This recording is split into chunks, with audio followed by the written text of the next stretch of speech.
L'heure est grave, la famille, et on devrait parler de cette histoire pour que cette histoire fasse le tour du monde.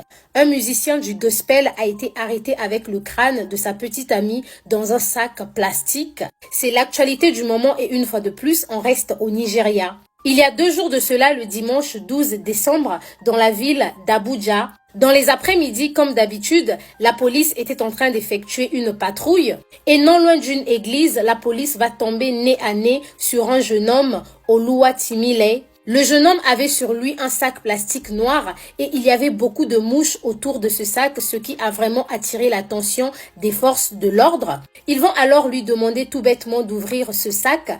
Oluwa va désister face à la demande de la police. La police va alors insister. Voyant que la police insistait vraiment à voir ce qui se cache dans ce sac, Timile va tout de suite proposer une grosse somme d'argent à la police pour éviter que la police ouvre ce sac. Vous savez comment ça se passe, mais cette fois-ci, la police va vraiment résister face à la corruption. Ne comprenant pas les raisons pour lesquelles Timile ne voulait pas qu'on ouvre ce sac, pourtant c'est un sac ordinaire, les agents de police vont alors saisir le sac et en ouvrant ce sac, ils vont faire une découverte macabre, la tête d'une jeune femme avec des tresses.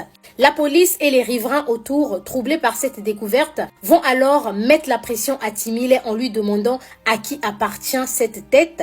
Timile va dire à la police que ce crâne n'est autre que la tête de Salomé, sa petite amie. Ils vont poursuivre en lui demandant où se trouvent les restes de ce corps.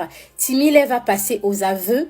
Il va dire qu'après avoir assassiné sa petite amie, il a emporté la tête en abandonnant le reste du corps dans sa résidence. Timile sera tout de suite arrêté et transporté au commissariat. Une fois devant les enquêteurs, l'identité de la jeune femme a été confirmée et on va apprendre que ça fait pratiquement 1 année que Timile et Salomé étaient en couple. Salomé, c'était une sœur dans son église, conservatrice, sans histoire. Timile, quant à lui, hormis le fait d'être un chanteur gospel sur les réseaux sociaux, il créait du contenu autour de Dieu et autour du développement personnel. Il avait même sorti son album intitulé « Le Dieu de toute la terre ». Timile était vraiment à la recherche de la popularité et de la richesse et il voulait se servir du crâne de sa petite amie en guise de sacrifice pour devenir riche et populaire.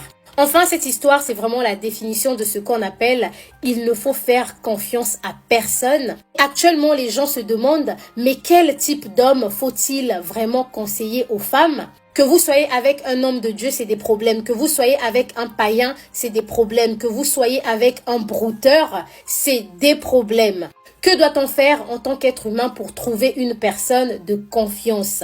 Les gens, le monde est méchant. Sur ce, prenez soin de vous et surtout faites attention à vous.